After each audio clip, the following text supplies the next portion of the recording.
Let's get on to the real business of college football this year because the Beavers are rebuilding everything. There was a little bit of are we really that good? There was. Look, some of you out there didn't doubt, and I commend you. Some of you were kind of panicking. Some of you were wondering how they were going to do going all the way to the East Coast. Turns out that was nothing to be worried about because Oregon, they Tony Soprano Rutgers.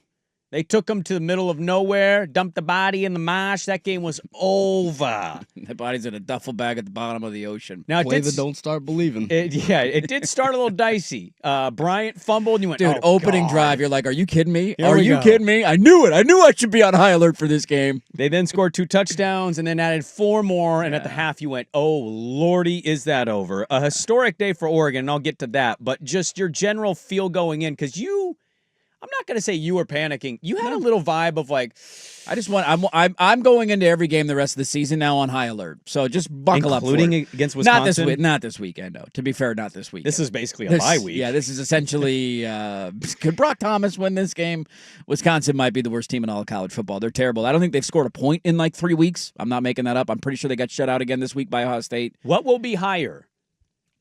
The point total and yards of Oregon's offense or the collective crowd for the Grateful Dead game? Hopefully the crowd. Hopefully they're playing Grateful Dead music the entire game. It'd be kind of fun. I don't think you need to get too amped for this one. You just show up and go through the motions. You'll win the game by 4 touchdowns. Definitely a pop acid game. But there is that idea of just like it's a young team. You don't know exactly how they're going to respond from a loss. We see some teams respond to it correctly, and it ends up being a really positive thing for them. And we see other teams where you somehow let a team beat you twice. And so I think that was the question last week of what are you going to get from Oregon? Like, use another example, a team who got a massive win this weekend is Alabama. They lost that opener to Florida State, and it's like, man, is this going to crater on itself? Mm-hmm. All this noise around DeBoer, and people are calling into Feinbaum's show, and everybody's panicking, and they have done nothing but go back to work and get better since then, and it has sharpened their focus.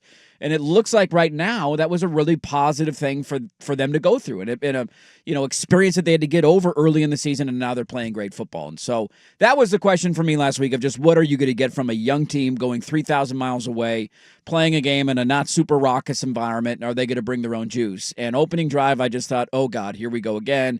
The whole opening drive was ugly. They ran it for 5 yards on first down. Second down was out of pistol formation, and they had like 3 guys in the backfield. The second they handed it off, like nobody knew who they were supposed to block. And then the third play, Gary Bryant fumbles. But the second that caught me down was that opening defensive series where we talked about it last week. You knew Rutgers was going to take their shots down the field, and they were going to try and throw jump balls. They got these big wide receivers. That's what their offense is largely built on.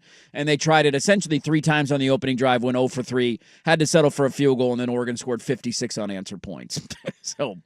yeah, the fear went away rather quickly. When Whittington broke that long run, Oregon got another 3 and out and then scored another easy touchdown. It's like, all right, this thing's over. It's just they can name their score, it feels like, at this point. Season best 750 yards of total offense, 415 rushing, 335 passing. It's the 4th most yards in program history. They eclipsed 700 yards of total offense for the 11th time in Oregon history. They're coincidentally 11-0 in those games. Oh, shocking. Yeah. Recorded 15 plays of 20 or more yards, with 9 of those coming in the passing game. How about this one for the defense? They recorded a season-high tying 3 sacks, 107 consecutive wins when allowing 14 points or less. They are 22-0 under Dan Lanning in those games. They did not punt for the second time this season. That marks the first time since at least 1996 to have multiple games in a season without a punt. And it's funny you mentioned the start of the game in the first possession, because if I would have told you after that run play you note, they did not allow a sack for the 5th time in 7 games. Yeah, it was not a good start on the opening drive, and then they settled it and then just scored every possession the rest of the way. It's a great check for what the culture is and the DNA is of the team. They clearly took it personally, and that's exactly what I think everybody wanted to see. I'm not surprised that they won the game. I was surprised that it was that. And like, you score 56 unanswered points against a conference team. That doesn't happen very often. To your note on the total yardage, that kind of stuff. Like, Oregon's played a lot of bad teams over the years, and Oregon has had some really good offenses over the years. That's not a regular thing that happens 2 or 3 times a year. So to have it be that emphatic, I wanted to see the offense get back on track. We talked all week about how bad Rutgers is defensively. They're horrendous on that side of the ball. And Oregon's offense looked every part of it. The part that was the bigger takeaway for me was what they did defensively. Rutgers is not a very good team. They're 0-4 in conference play. I'm not putting a feather in their cap for winning the game, but when you look at their offensive numbers, mainly their quarterback, Callie McManus, and what he's done, look through his box scores of other Big Ten games. Now, you're better than all these teams. In terms of it, defensively. But against Iowa, who's a pretty good defensive team, he threw for 330 yards. On the road at Minnesota, he threw for 249 and 2 touchdowns. And then last week on a Friday night in Seattle, he threw for 386 yards and 2 touchdowns. And Oregon held him to 8 of 25 for 79 yards and 2 picks. It's the third time this season holding a team below 100 passing yards for the defense. They dominated that game. They forced turnovers. They were in his kitchen all day. And some of the numbers that continue to jump out, Oregon has potentially found the best secondary player when it's all said and done that they've ever had in the history of the program. Brandon Finney, I think, has the ability to become that. His numbers now on the year, he was targeted 3 times. 2 of them were on the opening drive of the game. He's been in coverage for 129 snaps now.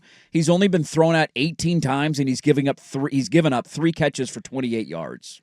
They yielded just 2.9 yards per play. It's the fewest allowed since Portland State's 2.9 yards per play in 2010. That's one thing to do it against Portland State. It's another thing to do it against a Power 4 opponent. That's the thing for me. It's I really... This isn't Montana State. Rutgers is not a good football team. That's still, No. They got better talent than an FCS team. Absolutely. I think the thing for me was what we talked about on Friday when we brought this game up. It was always that side of the ball because offensively... We knew Rutgers could pass. It wasn't like an elite passing attack in my mind, but we knew they could sling the rock a little bit, and we saw Indiana succeed in that. Mm-hmm. I had no concerns, despite how poor they played against Indiana. Every metric about Rutgers said that team sucks on that side of the ball. Oh, their defense is This terrible, shouldn't be close. Yeah. So to watch them score 56, I don't know what I had as a total in my mind, but I did watch that and go, yeah, they're not going to have trouble moving the ball. I was curious how the defense was going to respond, and I know that they've had good pressures, and Finney's had a big year, but there's still been some kind of question marks about the collective defensive line and getting to the quarterback.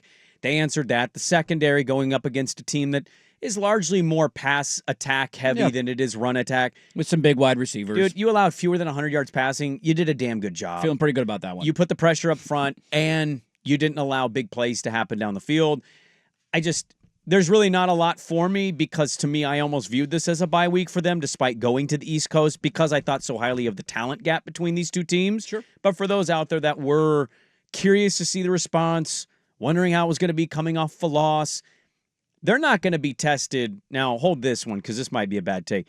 I think they basically have a bye this week against Wisconsin. Yeah, Wisconsin is very bad. I understand what everybody's saying about Iowa. This is a very similar thing. I don't know if it's going to be 56-10 by all means, but I kind of feel similar against Iowa. I don't think they're going to be tested until USC comes into their building because that offense is going to be the next best offense they face on the year. Yeah. And then I don't know about Washington. Washington's performance this week and having fewer than 100 total yards was alarming, but also kind of a setup game. Big noon kickoff. Michigan handled their business. Sure. I kind of look at them and say, all right, you took care of your Rutgers stuff. Wisconsin's, you could win with Brock Thomas by 1 million against Wisconsin. You got 2 bye weeks coming up. You got Wisconsin and then an actual bye, and then your season starts. Well, and then, to be fair, I guess you got Minnesota sandwiched in there as well. On a short week on a Friday night. We got a Friday night game against Minnesota. I've seen Minnesota enough to say I'm not worried about that game either. They smoked Nebraska on Friday. They did. Yeah, that was a great game. Nebraska is no longer ranked. See you later. Out of the top 25. Penn State still want Matt Rule? I don't know. You spent too much time this week looking at that job. Yeah, I think college football has taught us you'd always have your antennas up because who had Louisville dominating most of the game against Miami on Friday, and I'm sure we'll talk about that at some point in the notes. I think there's Louisville's different though than Rutgers giving with Oregon Rutgers. A game, No, I'm right? not saying that. I'm saying, but that's why. Is the Iowa game a 9 a.m. game? That's the only thing there. You got to go play an early game. That easily could be a big noon kickoff game where you got to play early. Now you're coming off a bye, so that helps a ton. And then it's a short week against Minnesota. Look, I've reached that point now. Once you burn me once, my antennas are going to be up every single week the rest of the season. Sans this week because Wisconsin is that bad. Thankfully, they did the Grateful Dead jerseys pretty solid. It's just the numbers that are tie-dye. So that's look a really pretty good, sweet. That's a really good look. Those things are going to sell like hotcakes. The duck head is pretty funny. It's phenomenal. The duck head's great. The T-shirts are great. The tie-dye, they knocked it out of the park. Have you bought any yet? I have not, but I probably will. You're gonna angle for a freebie, aren't you? I'm not the biggest. Yeah, I mean, of course. Yeah. Hey, you got any extras? Hey, Georgie, what do you got going on down there this week? You got any T-shirts laying around? They hand you guys. Hey, Dusty, where you at, Dusty? I will say this: Want a T-shirt? They've had some moments in the past where they do these alternate uniforms, commemorating something. Like, remember the Cal uniforms where they lost, or the Webfoot unis where they're wearing orange. I would have, if I was a Duck fan, I would have been a little worried about, like, is the whole thing going to be tie-dyed? I was terrified that they were going to go over the top. I thought this was dressed like Lewis and Clark or the Duck or Right. Cal or perfect touch. perfect. Now here's It's my a only hint of tie-dye, and Yeah. it pops off of the green jersey or the black jersey. They're going black uni with the, if you haven't seen it yet, it's all out there. But they're doing the feather helmet. And I thought if you brought up a good point during a commercial break of you're surprised the feathers were not tie-dyed. Would have looked really cool. Now here's a question, and maybe you can't do this. Can you make tie-dye chromed? Because doing chrome tie-dye in the feathers would have been like maybe the most elite football thing of all time jersey-wise. I'm pretty sure Nike could figure that out, but I don't know the answer to that Like, question. could you look at it in the light and you can kind of see And the it changes? tie-dye as it changes? I was reminded that their jerseys do that, and in certain angles, the jerseys that they wore on Saturday, the numbers look a certain color, and then you change the angle in the light, and all of a sudden they're It's green. a different thing? And it just kind of flip-flops. A couple other just quick notes, because I know we're not going to spend a ton of time on it. It was a bloodbath. Yeah. It was really nice to see. Will Stein's offensive philosophy is get the dudes the ball and get out of the way. And in the Indiana game, I mentioned this. We talked about it at nauseum last week. Kenyon Sadiq, who is a stud, didn't have a single target the entire first half. No touches, no looks, no targets. Yeah, they changed that one for him. Change that up, Got him right? in the Like, end zone. we got some good skill position players. Let's get them the football. Will Stein will help you shine. He helped them shine. That was really nice to see. And then, the offensive line, I think, is sometimes taking too much flack. It's not the best unit in the country. It's not terrible, and they weren't that bad against Indiana. Some of that was a little misleading. They changed their lineup a little bit on Saturday night for those who were following closely. Dave Iuli has been a little bit of a weakness at right guard from time to time. Harkey struggles at right tackle occasionally in pass pro, and the thought has always been, could you move Harkey inside if you felt like you had a better right tackle option? Because I think they want Harkey, and they think he's a better guard. And they tried that for a couple series. They put Janoris Wilson in at right tackle and Harkey in at right, moved him over to right guard. And so they're tinkering with the rotations a little bit.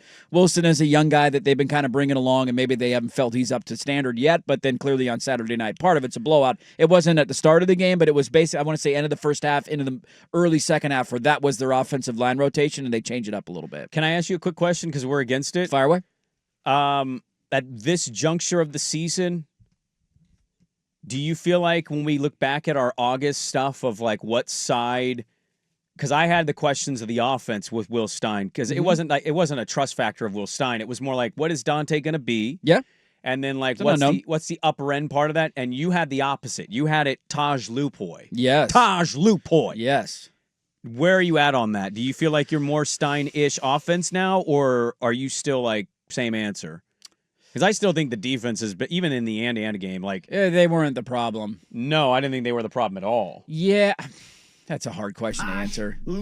I think the defense has been pretty stellar. Yeah, I still am not in love with linebacker play. I think that's Sure. a weakness for them, and it might end up being their downfall at the end of the year, depending on how many elite Depends on who you offenses play. they have to play and what Yeah. the matchups are. But yeah, I think at this point I'd probably flip it to your side a little bit more of like in a big game, who do I trust more? The one loss that they had this year, the defense was better than the offense. And even in the Penn State game, the offense didn't do a ton until the third quarter, and their defense dominated almost that entire football game until the last handful of minutes. So Yeah. I'd probably flip it and say I need to see a little bit more offensively. The interesting part for them is Indiana's so good defensively. I don't know if I was good defensively, but their offense is so bad that it's not a huge threat. Washington's defense doesn't scare me. And did you see USC's defense this weekend? It doesn't travel. How about you run the football? It doesn't Again. travel. And again, Yeah. and again, Yeah. and Jeremiah again, Love had and a nice again, and game. again, and again, and again, and again, and I think you're going to win that game. I think you'll be all right.